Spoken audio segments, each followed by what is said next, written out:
Finally tonight, a popular rock group chooses Dallas to kick off its tour of the United States and Europe.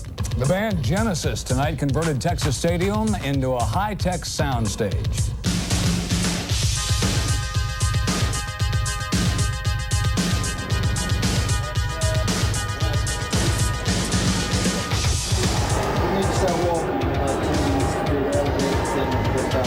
We don't want to start the actual intro music until we're on the ground floor.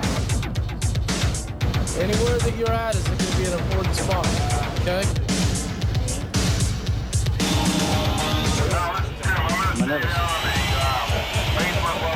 I'm more worried about the introductions at the moment. But I'm also, will the voice hold out?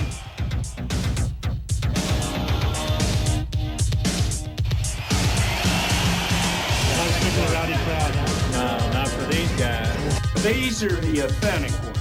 Right. And we want you to be part of the cowboy.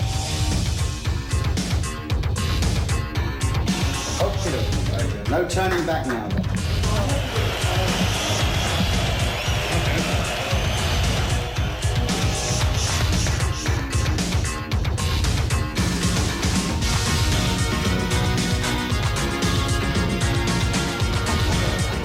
Going to play Paris now. I didn't think you were serious.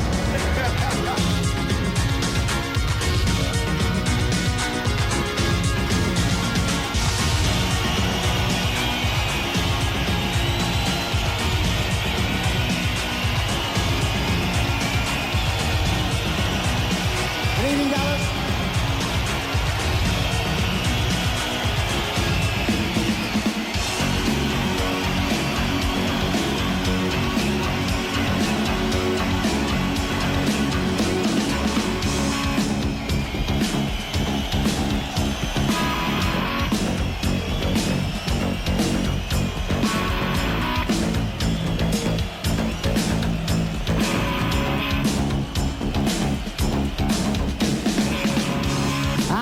I've dreamed 1,000 dreams. I've been haunted by 1,000,000 screams, but I can hear them marching feet, and they're moving into the street.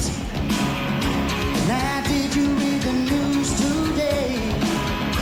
Well, they say the danger's gone away, but I can see the fire's still alight.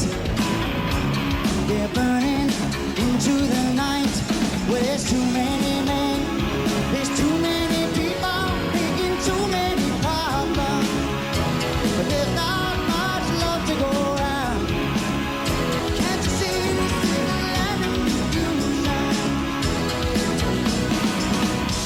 Now this is the world we live in. These are the hands we give. You never let us stop to make this the place worth living in.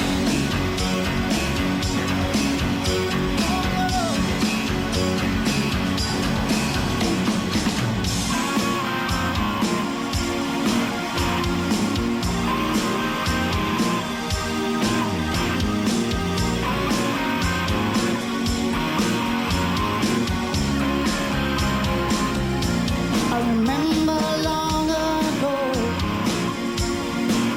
is when the sun was shining, when the stars were bright all through the night, and the sound of your laughter as I held you tight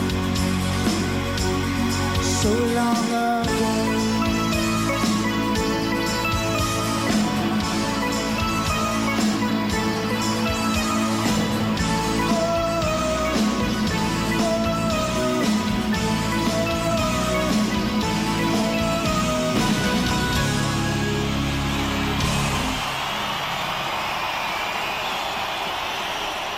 No, we're sort of a bit like this, you know. Well, I'm really the band leader. Basically, I run the show. But I think they know who's boss. By the way, Phil won't see any of this, will he?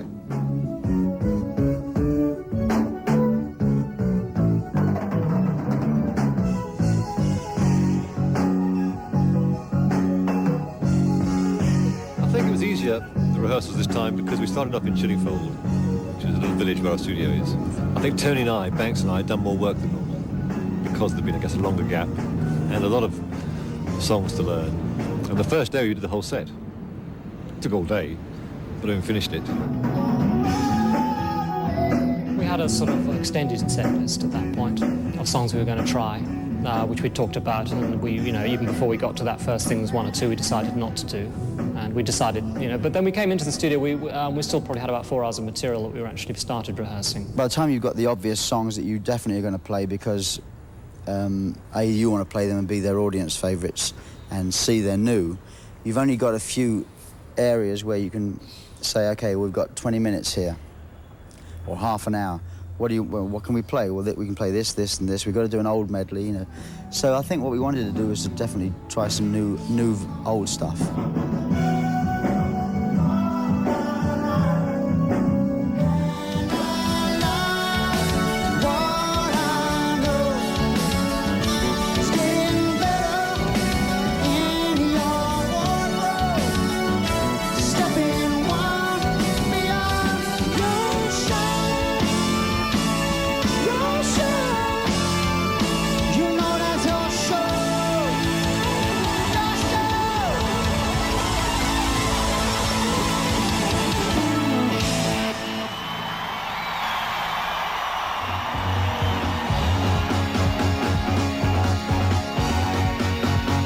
You want a history of it?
checking everything is in place. You never know who's looking on. A perfect body with a perfect face.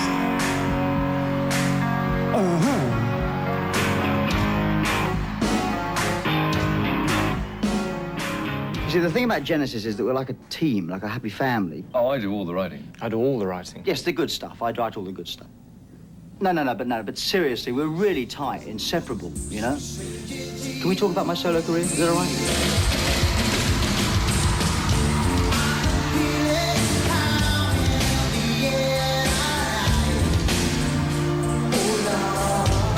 I don't understand why maybe I sell more records than Genesis. Maybe its accessibility is at a lower level. You know, you can actually get it, you know, more people can get into it quicker. Think twice, 'cause it's another day for you and me in paradise. I've never really wanted to test to see whether I could do a stadium tour or not. And the Genesis music translates to a larger crowd because of the size of the music and it's more visual. But I just generally feel, especially in America where the audience level is like a lot louder and my stuff is a lot quieter, I don't think it would work. I can't imagine going up in Texas Stadium or Dodger Stadium and doing separate lives, you know, it just wouldn't work. You have no right to ask me how I don't ever want to do a stadium tour. I mean, we played, on my tour, we played 2 nights in Hanover, where we were playing with Genesis, 55,000 people, and both nights, we played 2 nights, and both nights sold out, and it was actually the first big shows that I've ever done on my own. And it actually worked. I mean, people were very, very quiet, and they all held matches in one more night. I mean, it was actually very moving, because I'd never seen that many people in one place listening to my stuff. It's always been arenas, you know.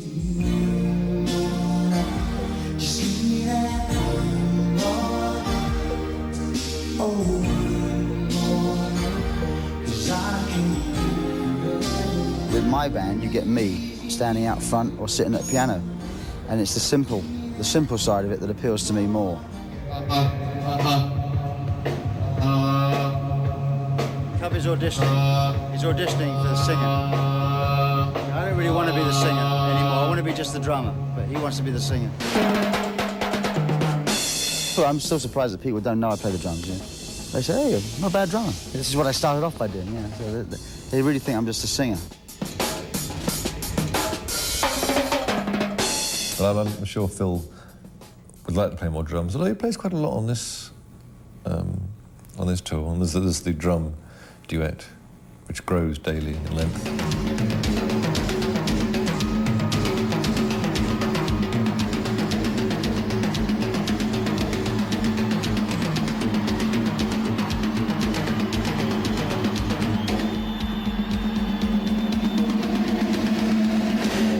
We worked out a new drum duet, me and Chester, which is always a high point for me.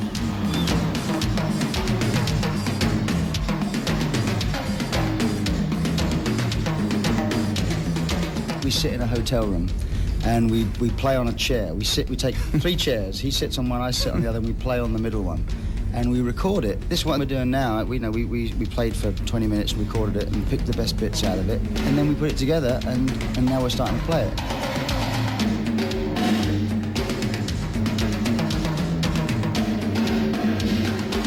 Sort of all for one, one for all sort of thing, you know. Did you ever hear my solo album? Sorry, no comment. Here, please take one. Did you ever hear Mike's solo album?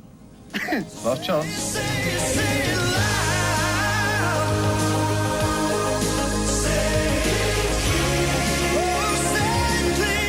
After being together with the same people for 15, 16 years, you've got to have a bit of fresh air, an outside life, otherwise it just gets too stifling.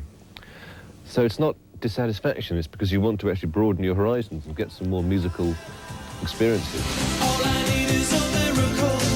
All I need is you. People do find it very hard to understand what's going on with us, because there's no one else quite like us, I think, I mean, Phil's had the most amazing success. You can't get much more than that. The Mechanics have done well.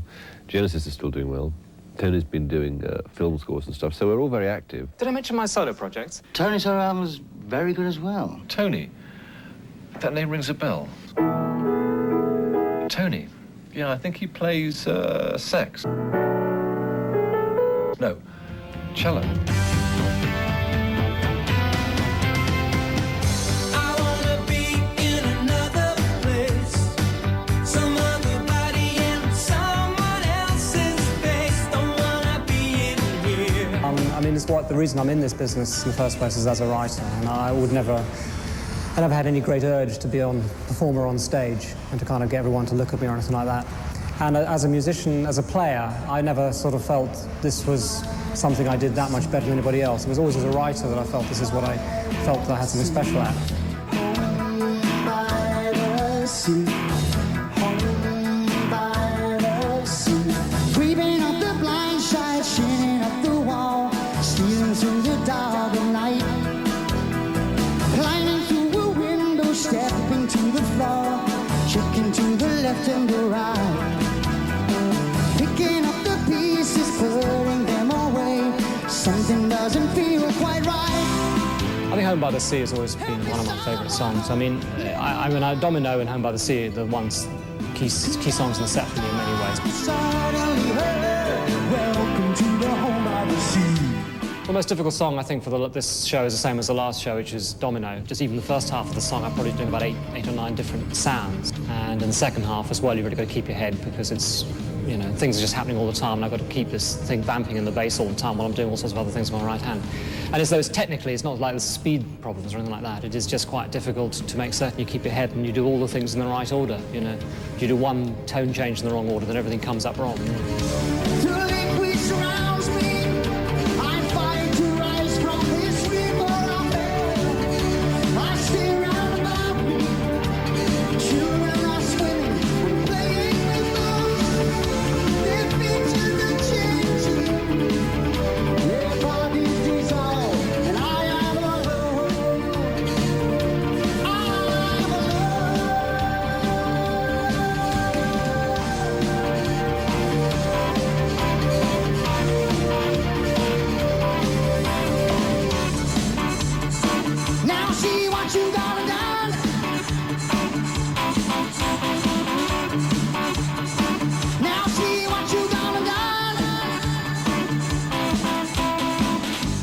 Domino is a great image to put on a screen. It just looks great, you know. Biggest dominoes you've ever seen.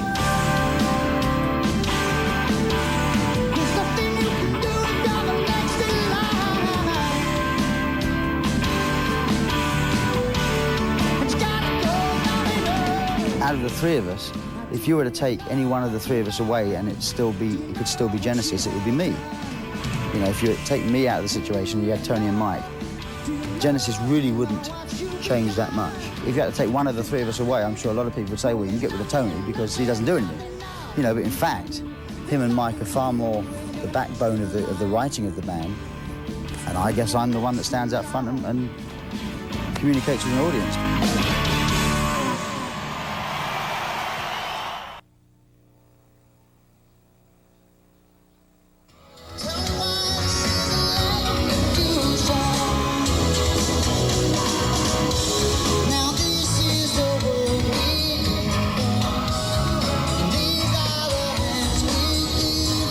Went to Houston because our normal rehearsal place is Dallas, with Mary Lights and Shoko Sound are here, but we needed a building with a 52-foot height, which is hard to find, actually. It's harder than you think. And the Goodyear blimp hangar in Houston had it. So we set up there for 2 weeks and worked on music, but an awful lot on lights and screens and all the footage we had. When I walked in the hangar in Houston and saw exactly what it looked like, I mean, a drawing that's this big with just lines, you know, looks a little bit different from all the strategic scaffolding that has to be placed, you know, for support. And there's a lot of hardware, and that's what struck me, and I thought, I just don't see how this can all come together in 3 weeks. I think from the word go, there's always been an interest in the visuals, because when the music and any kind of visual presentation we have locks in and works well, it's such a strong moment. I mean, I kind of felt that what we'd done with Very Lights, we'd reached a point when we couldn't, all we were going to do was more of the same. In a little way, the last tour, Invisible Touch tour, I felt was a bit like that.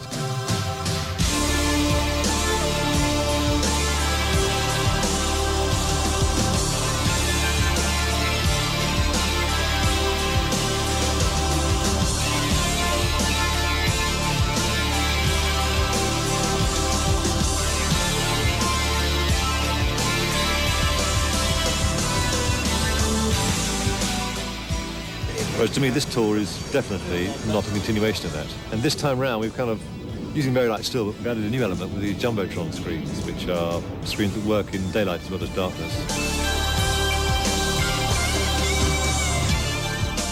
We decided right from the word go that we weren't going to use it just as a video assist, because I think that's been seen a lot of times. It's exciting and it's good to do, but we wanted to try and integrate it more with the band.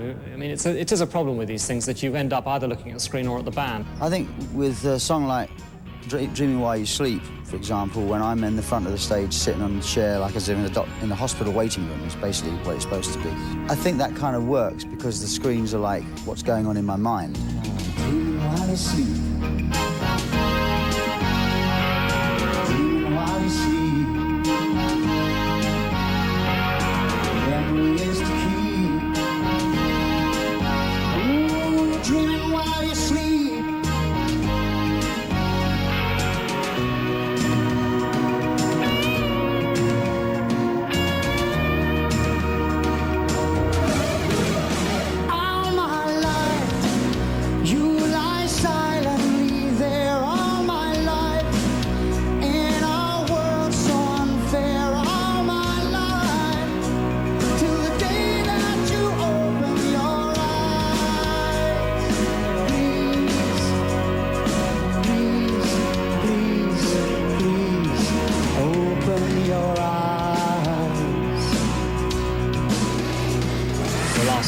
weeks, Mike and I in particular have been concentrating very heavily on the visual side of it. And, you know, first run through, we did in the big place, we suddenly realised all the things that were wrong about it. Yeah. I've always seen this as just crossfades. He says, well, that's what I had. And then just sort of floats However, across. No, Matthew felt it should be cut. Yeah, I don't think it should be cut. I talked to him this before. I don't think it should be cut. Well, what do we want to do? Should we make an executive decision here? Yeah, I think it should be dissolved. And we arrived over here the first day, and they had all these banks of computers and laser discs, and none of it worked, and they got the wrong system completely. As usual, wires get crossed. No one quite knew what we wanted to do. So it's that it's just one. But it's one button. Oh yeah, it's one button. Assuming the one button works, and assuming the person operating it can press it in time. Press it at the right time, then we're okay. Yeah, that's all it takes. So there is a nervousness about whether all the stuff will work at the right time. Everyone will sort of, you know, be doing. We've got a lot of different operators. They've all got to punch buttons at the right moment or put their faders up, and if it doesn't happen, you tend to get a bit sensitive to it, particularly the ones you can see. You know, there's some songs where you can actually watch the screens a bit and you know if it's going wrong. Riding the last spike, lifting and laying the track. With blistering hands, the sun burning your back. Ah, but I can hear my children's cry. I can see the tears in their eyes.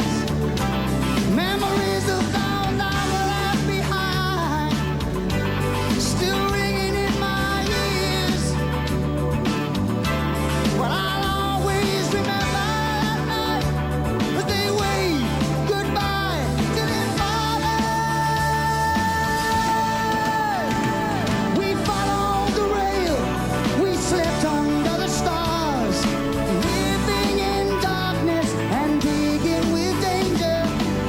Showing no fear of what might lie ahead. They'll never see the likes of us again.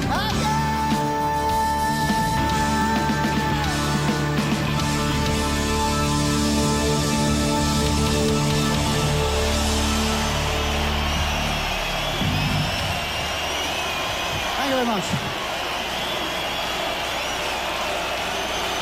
Genesis on record, I think some of you, if not most of you, will know that Genesis on record nowadays is just the three of us, me, Mike and Tony, but since 1977 and 78, we've had two great friends and great musicians playing with us on stage. They're truly part of Genesis Live. So would you welcome, please, on the guitar from Milwaukee, Wisconsin, Mr. Darryl Sturmer, ladies and gentlemen.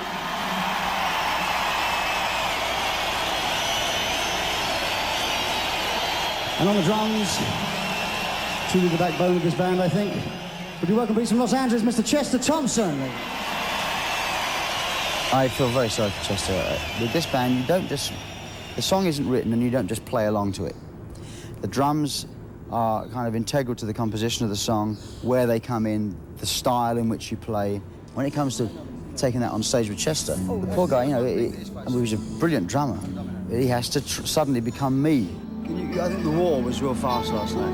Well, not real fast. It sounded okay, but what happens is that the acceleration as well at the end of the song. The music's challenging because there's more variety in the music. You know, the three of them. I mean, Phil's music is good, but there's just a lot more variety in the stuff. Working with the group. Then what did he say? And I mean, this has been going on for longer. I mean, I've been doing the tours with the group for 16 years now. You know, and that feels like the actual. That's the band. You know, that feels like the band. With Phil's thing, there's been some changes over the years. Not a lot, but it doesn't feel as cozy and intimate as Genesis. You know? No, I'm not nervous about the gig, but I'm nervous about this interview right now. Well, mainly I use the pedals when I'm playing bass for some reason, but I use it in this song. Turn it on again. Have the little delay going because it needs two guitars, so you have to have some kind of bass. So what I'll do, the guitar is like. Hey,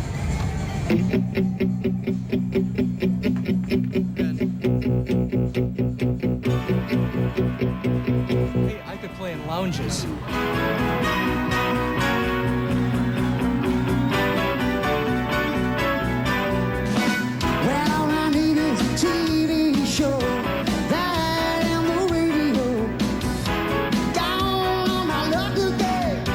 Down on my luck again.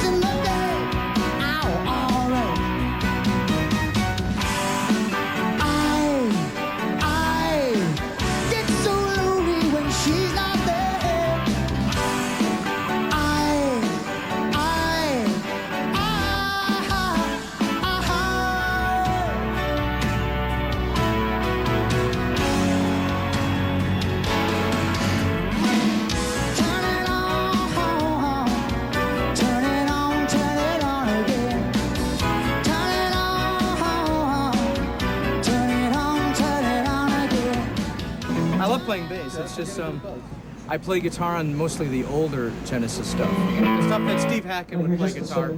And on the newer stuff, I play bass guitar. He can play very fast, and I play very slow. It's about how I describe it.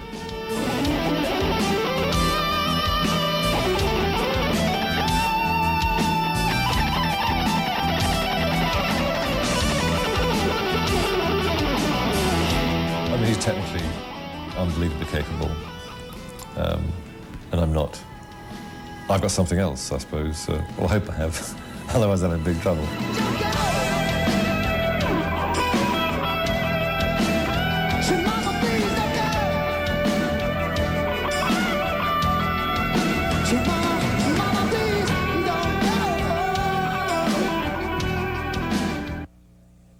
Genesis, opening night, will continue in a moment.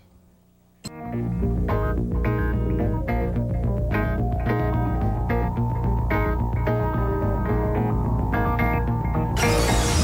can direct videos, man.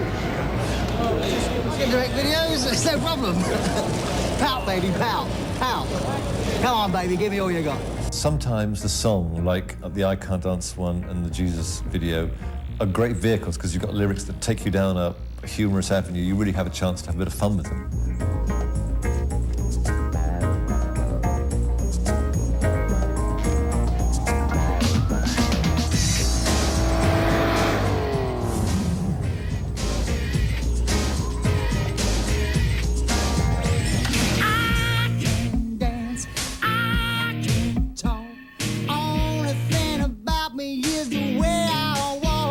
I think people like the funny ones best of all, which is the ones I like the best. I don't know, if you can capture the right mood on a more serious one, it works. I thought No Son of Mine, we captured the mood nicely, that was great.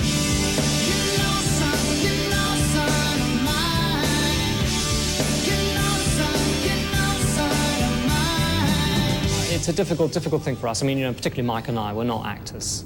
I don't think, anyhow. No, we aren't, definitely. Whereas Phil, we are lucky in having Phil, who is good in front of a camera, so we can be just good enough, I think, to back him up. They always say, well, we're better off when we pretend to be somebody else. I actually think that a video like Invisible Touch, when we were all just ourselves for the day, and it was filmed and put, you know, spliced together the fun bits of the day, and, you know. But I think that works too.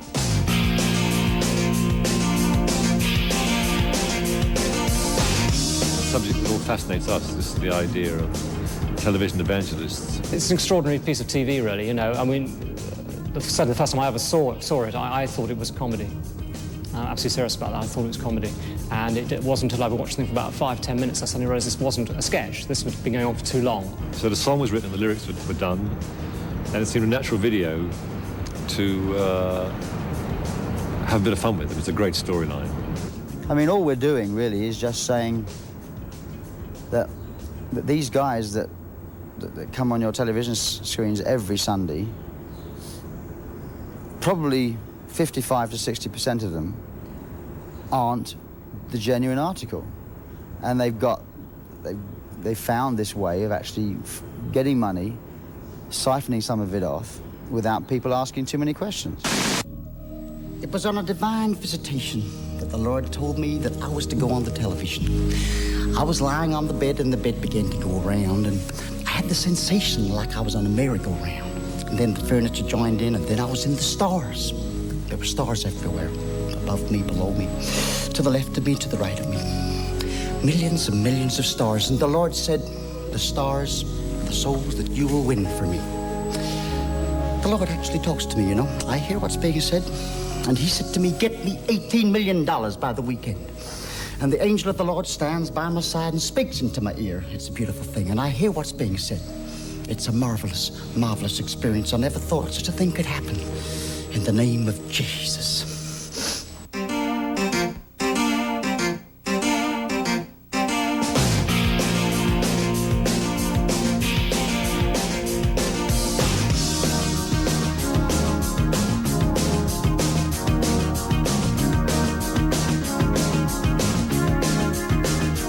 Spoke to me. He said, stretch forth your hand. Tell the people to put their hands against yours, and I will heal you. Get me $18 million by the weekend. Touch the screen. Touch the screen. You see the face on the TV screen coming at you you every Sunday, see the face on the billboard. Well, that man is me, on the cover of the magazine. There's no question why I'm smiling. You buy a piece of paradise, you buy a piece of me. I'll get you everything you wanted, I'll get you everything you need. You don't need to believe in hereafter, just believe in me. 'Cause Jesus, he knows me, and he knows I'm right. I've been talking to Jesus all my life. Oh yes, he knows me, and he knows I'm right. And he's been telling me everything is alright. I believe in the family, with my ever-loving wife beside me. But she don't know about my girlfriend or the man I met last night. Do you believe in God? 'Cause that is the war I'm selling. And if you wanna get to heaven, I'll see you right. You won't even have to leave your house or get out of your chair. You don't even have to touch that dial, 'cause I'm everywhere. And Jesus, he knows me, and he knows I'm right. I've been talking to Jesus all my life. Oh yes, he knows me, and he knows I'm right. Well, he's been telling me everything's gonna be alright. God's everywhere. He just uses me as his instrument. He speaks and his power goes through my voice. The sign of the cross. Jesus taught me that. Won't find me practicing what I'm preaching. Won't find me making no sacrifice.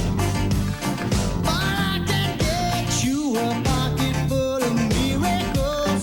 If you promise to be good, try to be nice. God will take good care of you. Which is to do as I say, don't do as I do.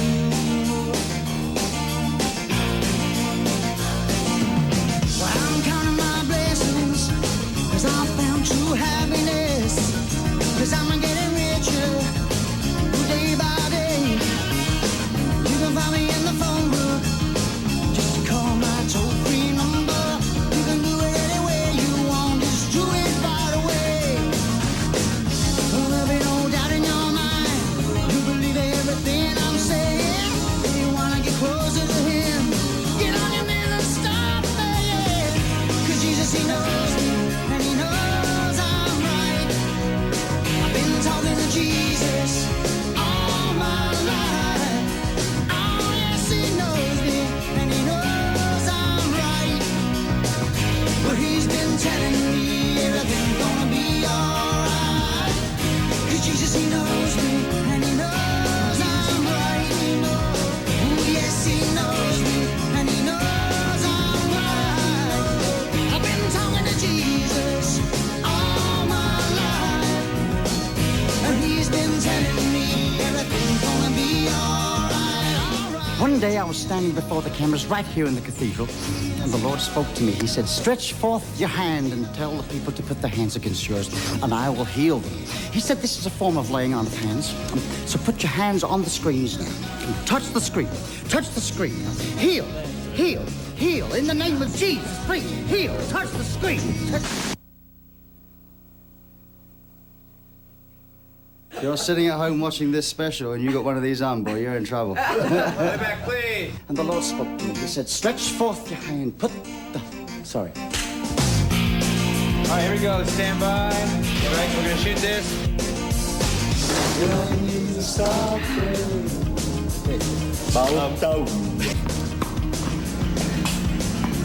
I'm out of Benny Hill. Out the back. Still gotta pull out a little bit. Way up.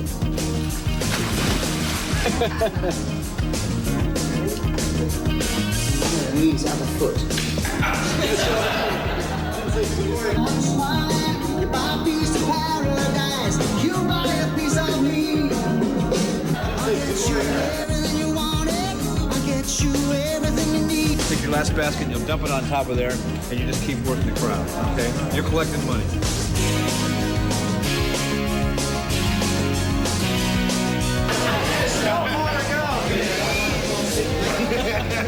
actually look shorter than me. I do. It's can't be right. Come out smiling, Randa.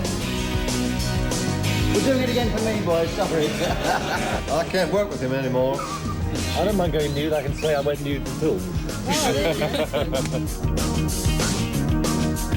In the name of Jesus.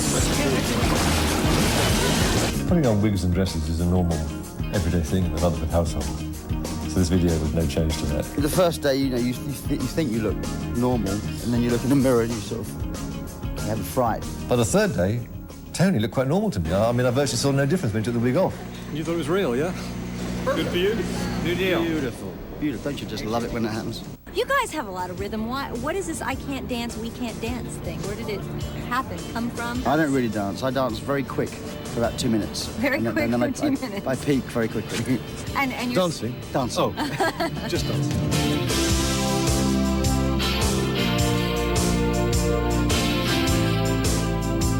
The thing that makes it difficult is the just sheer size of it, because it's an open-air show only, and we've got the PA much further apart. The basic structure is so big. And the video screens obviously are you're at the forefronts of sort of the technology here a bit. You know, had to have a computer program sort of which was kind of written specially to operate them. Anything that's completely new, you know, it's like when we first used the Very Lights. There were a lot of problems with them, but it was still very effective even though they didn't work every night. This is the world we live in. These are the hands we live in. This little thing here means that every gig sounds the same. You can play a club, you can play a 15,000 seater, you can play a 60,000 seater. Every night will sound the same. These guys have to put up with all the acoustics, not me. See, I'm smart. I'm going to have a good tour. This one here, this one here, this one still has more volume and more top. Till they break. The last few days has really come together. We moved to Texas Stadium, where we saw that our original lighting cues were a little bit too soft because it's a much bigger place than the hangar in Houston. And it just started to take shape the last couple of days, really. So we're going down now, we're going down for the first rehearsal for the tour. 'Cause tonight,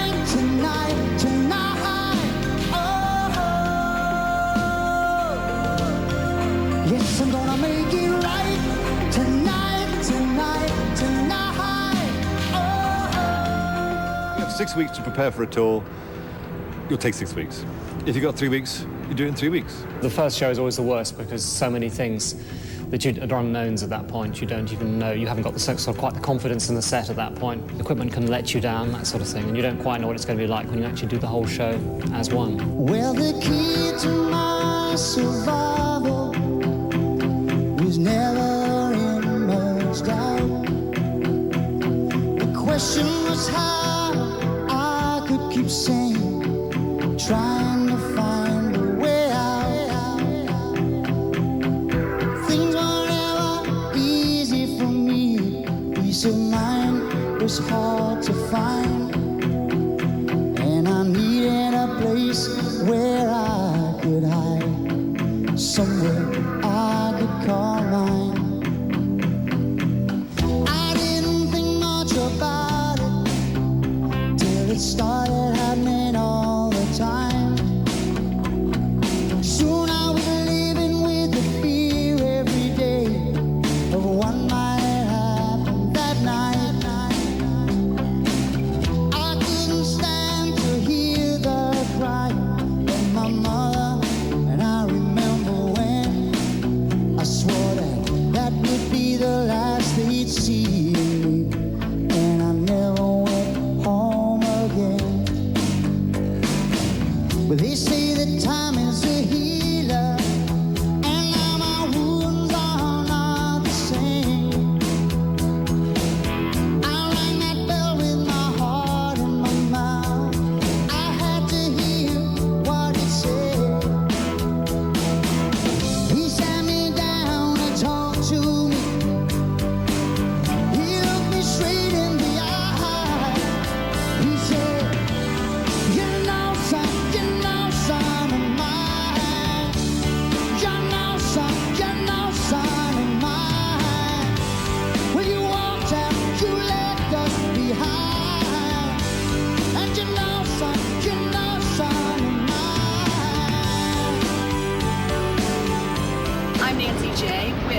That's your cue. Oh, well, you didn't give us a cue. Do it again. Okay, I'm Nancy J. with Mike Rutherford and Tony Banks of Genesis. And we're going to be live on Newswatch 11 in just a moment. Entertainment Watch, don't go away. It gets harder each time out because just to play the shows and do nothing else and travel wouldn't be hard at all. It's the fact that in between you've got videos to make, interviews, and we're trying to cut down a bit on that, but there's still quite a lot of extra things to do that makes the day difficult. Good evening, North America. J.J. Jackson for the Global Satellite Network. I'm in Texas Stadium and actually in the locker room. Dallas Cowboys play, and tonight we're in with three rather famous Englishmen. We have the members of Genesis, the core of the band, of course. Well, there is a lot of interviews to do and stuff. I mean, obviously you're trying to sort of do interviews, you know, to try and make certain as many people come to the show as possible. We've been rehearsing in a very large blimp hangar in Houston. And, of course, you know, the last couple of days we've been at the Texas Stadium, so that gives us an idea of what it's going to be like and how small you can look, even smaller than I really am, in fact. But what really fascinates me is why you've got the volume and the EQ on your voice. Yeah, we're not very happy. I'm sitting here wondering that myself. And I sound like a Mr. Wimp. In fact, even all three of us sound like real Mr. Wimps, whereas JJ's here going, whoa, good evening. It's a beautiful thing, baby. We've always made a point of bringing people, I mean, wives and people on the road. Even if the wives couldn't come. Sorry, okay. You did let it open, okay. Oh, good night. I'll see you tomorrow.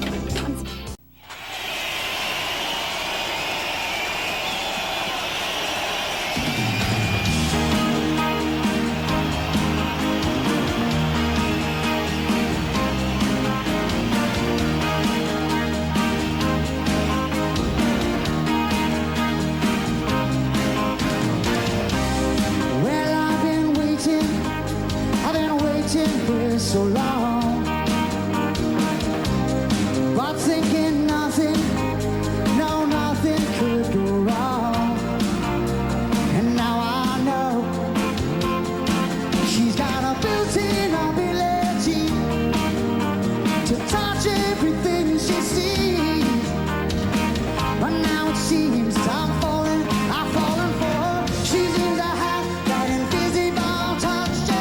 She reaches in.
I'm David Brinkley. Is this how we elect our future presidents, answering questions on television instead of traveling around shaking hands and kissing babies? We'll explore this Sunday. The Commish will return 1 week from tonight.